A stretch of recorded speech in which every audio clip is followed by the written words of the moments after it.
বাংলাদেশের ক্রিকেটে ঠিক এক বছর আগে যে ঘটনাটি তুমুল আলোচনার জন্ম দিয়েছিল সেই বিতর্ক যেন আবারও ফিরে এলো নতুন মোড় নিয়ে।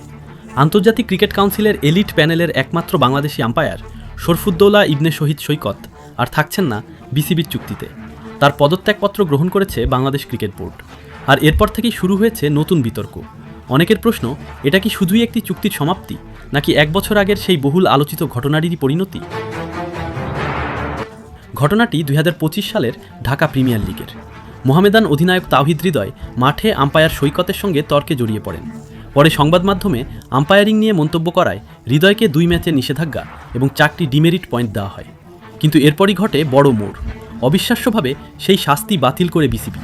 আর তখন থেকেই ক্রিকেট অঙ্গনে আলোচনা শুরু হয় এই সিদ্ধান্তে নাকি অসন্তুষ্ট ছিলেন শরফুদ্দৌলা। অনেকের দাবি সেই ঘটনার পর থেকেই বোর্ডের সঙ্গে তার দূরত্ব তৈরি হয় এবং শেষ পর্যন্ত সেটিই পদত্যাগের কারণ হয়ে দাঁড়ায়। তবে এই গুঞ্জন পুরোপুরি নাকচ করেছে বাংলাদেশ ক্রিকেট বোর্ড। বিসিবির ব্যাখ্যা অনুযায়ী শরফুদ্দৌলার চুক্তির মেয়াদ মূলত ২০২৫ সালের ডিসেম্বরে শেষ হওয়ার কথা ছিল। পরে সেটি বাড়িয়ে ২০২৬ সালের এপ্রিল পর্যন্ত করা হয়। সেই বর্ধিত মেয়াদ শেষ হওয়ার পর আর নতুন করে চুক্তি নবায়ন করা হয়নি। বোর্ডের দাবি, বর্তমানে আইসিসির এলিট প্যানেলে থাকায় আন্তর্জাতিক ম্যাচে শরফুদ্দৌলার ব্যস্ততা অনেক বেড়ে গেছে। ফলে আগের মতো বিসিবির হয়ে নিয়মিত দায়িত্ব পালন করা তার পক্ষে সম্ভব হচ্ছিল না।